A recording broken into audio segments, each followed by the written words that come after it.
ভোলে বাবার দর্শন দিয়ে আজকে সকালটা শুরু করলাম। আর এসেছি তারকেশ্বরে। কেন এসেছি সবটাই এখন এই ভিডিওতে তোমরা দেখতে পাবে। এত ভিড় ছিল দুদিন, তাই আমরা আসিনি, আজকে আমরা এসেছি। আর এতটা সব বাচ্চারা কান্নাকাটি করছে, শুধু দেখো চতুর্দিকটা, দেখে বুঝতেই পারছো যে আমি এসেছি আমার প্রাণ ভোমরা চুল দিতে।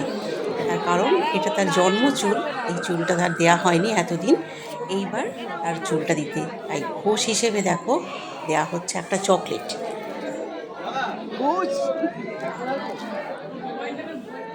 আর এদিকে দেখো মায়ের মুখের কি অবস্থা, তার মেয়ের চুলগুলো চলে যাবে। ক্লিপগুলো তার কি হবে, এত এক বাক্স ক্লিপ গার্ডার কি হবে, এই চিন্তাতেই কিন্তু মায়ের বেশি মনটা খারাপ হয়ে যাচ্ছে। একবার একবার করে যেই খুঁটটা পড়বে আর মা ওরকম সঙ্গে সঙ্গে গেল গেল গেল সব এবং শোনা আমার এত লক্ষ্মী,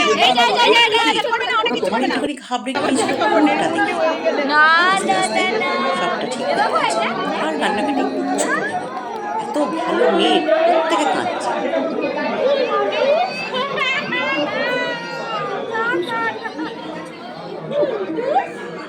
আস্তে আস্তে কিন্তু অনেকটাই কাটা হয়ে গেছে, দেখতেই পাচ্ছ।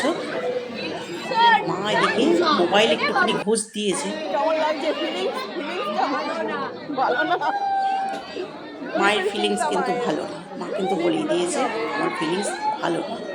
যাই হোক দেখো একদিকটা কিন্তু পুরো কাটা হয়ে গেছে। আর তোমরা জানি না, আমার নিজেরও দেখা নেই যে কোনো বাচ্চা প্রথমবার চুল কাটতে গিয়ে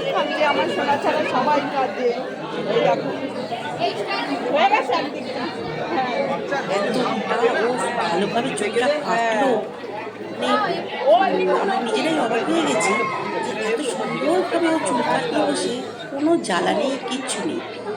খুব ভালো লাগলো, আমার সোনা তো এমনিতেই খুব লক্ষ্মী। এই দেখো, দেখতে পেয়েছো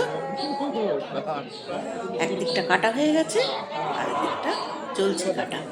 অবশ্যই সে কাটার পর সোনাকে চুল থাকতে যতটা না কিউট লাগতো, চুল না থেকে সোনাকে তার 3 গুণ কিউট লাগছে।